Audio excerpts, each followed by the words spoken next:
graduate advisor. I'm originally from Sheffield, however I now live in Manchester. I'm here today to talk to you about my higher education experience. So after GCSEs, I did A-levels. And while I was doing my A-levels, a lot of the teachers spoke about going into higher education and doing a degree. And that was something that I was interested in, but wasn't sure if it was something I was able to do. My parents didn't go to university, and I kind of was under the impression that university was either for people who were really rich or who were really clever. And I felt like I didn't fit into either of those criteria. And so I really wasn't sure if uni was for me or not. As I went through sixth form, I learned a little bit more about the options available and a bit more about what higher education and university would actually entail. So firstly, I learned more about student finance. I learned that it was really easy to take out a loan and that I could get a loan to pay for my education and my living, so my parents didn't have to give me any money.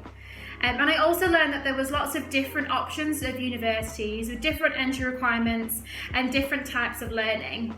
And therefore, it kind of made me feel like university was for me, and it was something that I could do and get involved in. So there was a few different factors that I looked into when looking at university.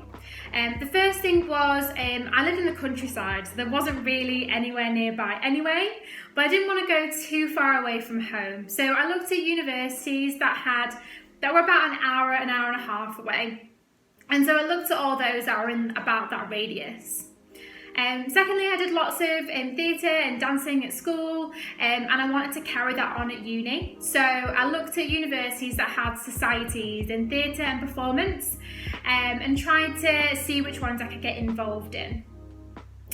I also wanted to be in a big city, so some of the universities that were nearby, like Huddersfield for example, isn't much of a big city, and I wanted to get that experience because I've only ever lived in the countryside.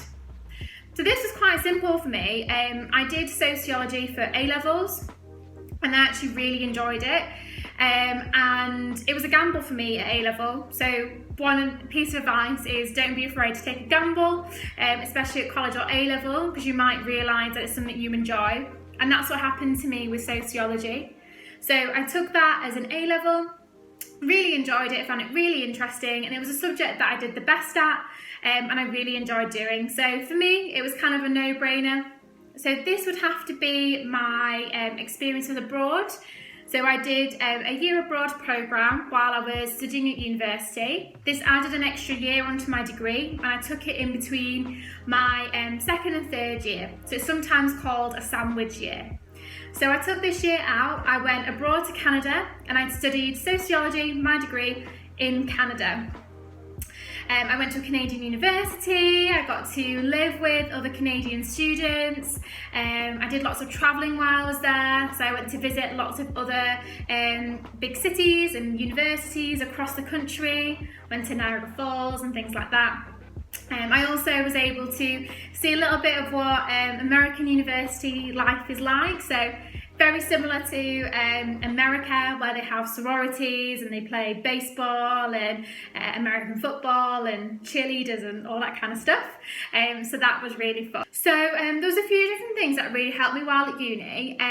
As well as my degree, I did quite a lot of things alongside the degree that has really helped me now doing my job and jobs in the past as well. So while I was at uni, I was a student ambassador. That involved talking to prospective students, talking about my university experience, and as you can imagine, that's really helpful right now. So that was a really great experience, and that really helped me get my first job when I worked for the university in their recruitment and outreach programme.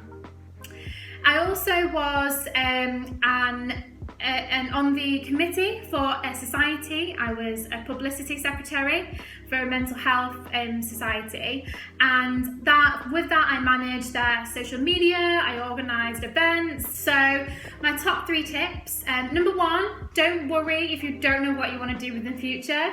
I never did. I was always unsure I've never known what I wanted to do, and so I've always just taken things that looked interesting, that looked something that I'd enjoy, and I've just kind of done that throughout my education and into my career, and I think it's a good way to look at things, and it's good not to panic. I was always worried at school where all my friends were like, I want to be this and I want to do this, and I was always in the corner like, no idea. Top tip number 2, I would say, is to think outside of university as well when you're looking at your options. So yes, the course is so important, but a lot of my experiences while I was there was things outside of my course. So years abroad, getting involved in societies. Whether you live at home or move away from home, you can equally get involved in all those things. And they've all really given me great experiences and great things to talk about in job interviews, with my friends. It's given me lots of great opportunities. So do that. And then I suppose number 3 is just try your best and make the most of every opportunity that comes your way. So get involved in everything, go out and meet people, and university and higher education is an amazing opportunity, so just try and make the most of while you're there, because I wish I was still at uni. I loved it, and I really wish I was in your position and making that decision.